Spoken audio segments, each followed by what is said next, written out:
खुलुमबाय आंनि मुङा जुनु बसुमतारी ओमफ्राय गामिया अइस्टाकामपुर कलदाब्रि आरो फिसायनि मुङा राजेश दैमारि मा जादों फिसाया ब्रेन टिउमार जादोंमोन खर'आवहाय मासिबावसै बोसोरसेयानो जाबाय नै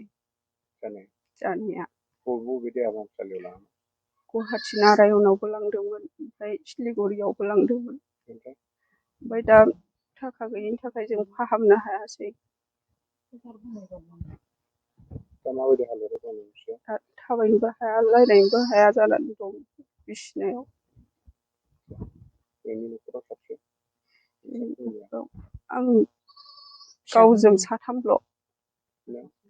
फिसाला सासे दं उन्दै बेसे 5 बोसोर जाजोबाखै आदसा दिनै नोंदि खौरां बिजोङाव बिदि नुजानो गोनां जादों मानि थाखाय बिदि खौरां बिजोङाव नुजाखो आङो आइ आफा रायजो राजानिफ्राय थाइसे थाइनै मोनबा हामगौ साननानै आं दा बेखौ हगारनाय जादोंमोन होनाय जादोंमोन आदसा बिटिसि सरकारनिफ्राय माबाफोर खबर हरदों नामा बिटिसि सरकारनिफ्राय सारमोनहा आंनो थाइसे थाइनै अननानै आंनि फिसायखौ फाहामसालियाव लांनो थाखाय हरबालाय जागौमोन रां हरबालाय जागौमोन हाग्रामा साराबो अननानै हरबालाय जागौमोन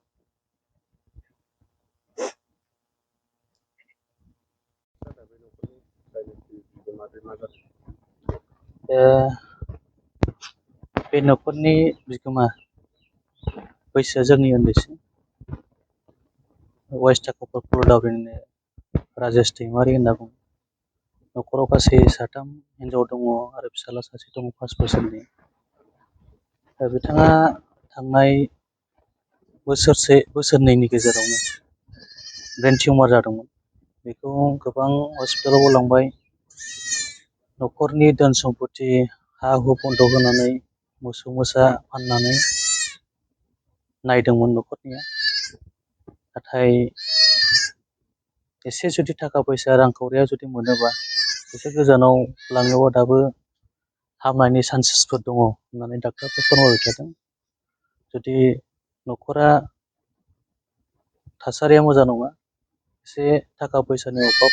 जा दंमोन बेखौ राजेश दैमारिनि लोमजानाय जोंनिनो फंबायनि लोमजानायावनो बेवाइया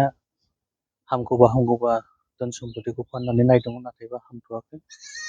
दानि सोलिफु गभर्नमेन्ट आरो जोंनि रायजो राजाफोरखौ जोंनि स्पेसियेलि नैबे दतमा समस्टिनि MLA एडुकेसन डिपार्टमेन्टनि EM रबिराम नार्जारि सार बिथांखौ जोङो मिथियो बिथाङा